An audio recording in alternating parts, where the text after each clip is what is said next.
तो कहने का आशय यह है, समझदारी से घर में रह रहे थे। आत्मदेव जी ने देखा कि बहुत सम्मान है, धन की कोई कमी नहीं है। आत्मदेव जी को कुछ समय बाद लगा कि प्रभु ने मुझे संतान नहीं दिए। संतान के लिए आत्मदेव जी बड़े दुखी हुए। आत्मदेव जी ने कुछ समय बाद विचार किया कि मेरे संतान ही नहीं है। मैं कभी जिस गौ माता को अपने घर में रख लेता हूं तो गाय भी बच्चा बछिया देना बंद कर देती है, बांझरी हो जाती है।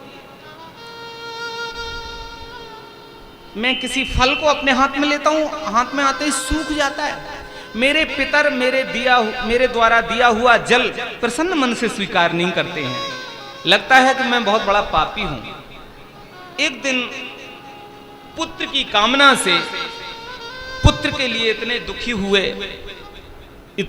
हुए कि घर छोड़ करके जंगल में गए और जंगल में जाके एक तालाब के किनारे बैठ करके रोने लगे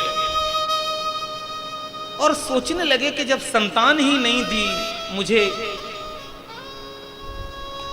तो मुझे तर्पण कौन करेगा, मेरा श्राद्ध कर्म कौन करेगा।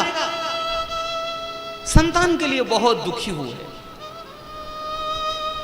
जंगल में एक तालाब के किनारे रो रहे थे पुत्र के लिए। इतने में एक सन्यासी महात्मा और भगवत भजन करते हुए वह जंगल में तालाब के किनारे से निकले तो उन्होंने देखा कि एक ब्राह्मण रो रहे हैं। सन्यासी महात्मा सोचे कि लगता है कि कोई इनके पूजा पाठ भजन में कोई विघ्न कर रहा है, इसलिए बेचारे रो रहे हैं। पहुंचे और कहने लगे ब्राह्मण देवता से, अरे ब्राह्मण देव, कथम रोदसी विप्रतुम काते चिंता बलियसी। हे ब्राह्मण देव, क्यों रो रहे हो?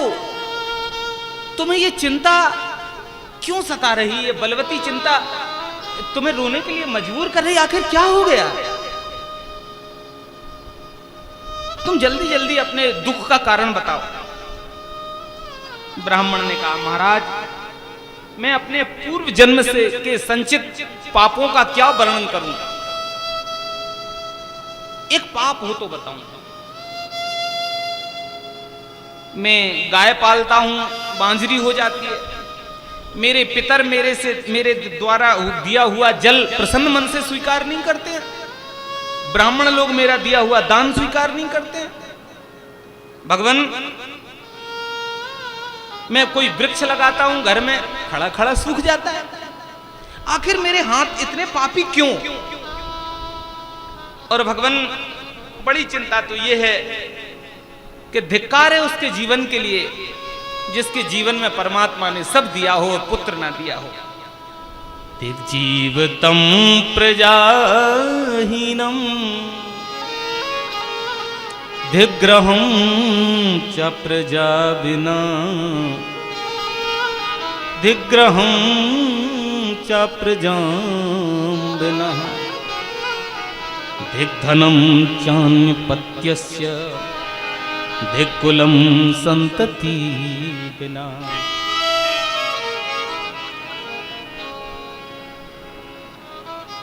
हे प्रभु, संतानहीन कुल को धिक्कार, संतानहीन घर को धिक्कार। क्या करूं मैं? मुझे संतान के बिना इस संसार में सब सूना सूना दिखाई देता है। सन्यासी ने सोचा कि हमने तो सोचा था ये भगवत भक्ति में कोई विघ्न कर रहा होगा, ये तो संसार में ही चिपकने के लिए परेशान हो रहे हैं। वाह, बहुत बहुत धन्यवाद। जय बोलिए भक्तवत्सल भगवान की जय। जब पुत्र के लिए रोने लगे तो सन्यासी महात्मा ने उनके भाग्य को पढ़ा भाग्य की रेखाओं को पढ़ा और कहा कि देखो ब्राह्मण देव, मुंचक ज्ञानम प्रजारूपम बलिष्ठा कर्मणो गति विवेकम तू समाज साध्य त्यज संसार वासना। देखो विवेक का आश्रय लो, मैंने तुम्हारे प्रारब्ध को पढ़ लिया है। अरे तुम एक जन्म के लिए रो रहे हो, तुम्हारे तो 7 जन्म तक संतान का सुख नहीं लिखा है। तो ब्राह्मण पढ़े लिखे थे, तर्कशील थे, तो उन्होंने कहा कि हम पहली बार सुन रहे हैं, पहली बार ये देख रहे हैं कि संत के सामने आने से समस्या 7 गुनी बढ़ती है। संत ने कहा क्यों, मेरे सामने समस्या कैसे बढ़?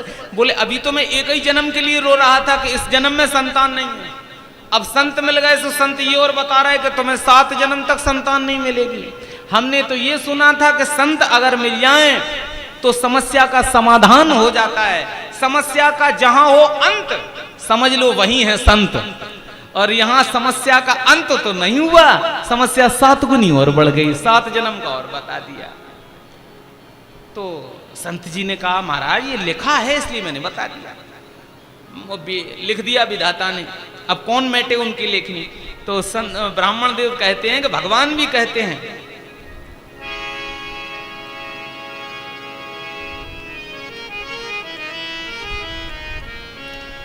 अरे मोर बचन चाहे पड़ जाए फीका, मोरे बचन चाहे पड़ जाए फीका, संत बचन पत्थर की लेखा, संत बचन पत्थर के लेखा, मोरे बचन चाहे पड़ जाए, मोरे बचन पत्थर के, मोरे बचन चाहे पड़ जाए फीका, मोरे बचन चाहे पड़ जाए फीका।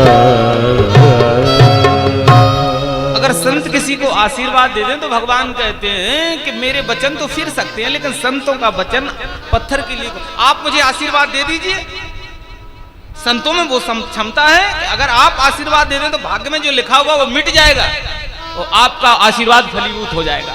और सुनो महाराज जी, संत जी अगर आज आपने मुझे पुत्र का वरदान आशीर्वाद नहीं दिया तो मैं ये आपको वचन देता हूं कि मैं तुम्हारे चरण में सिर पटक के अपने प्राणों का परित्याग कर दूंगा।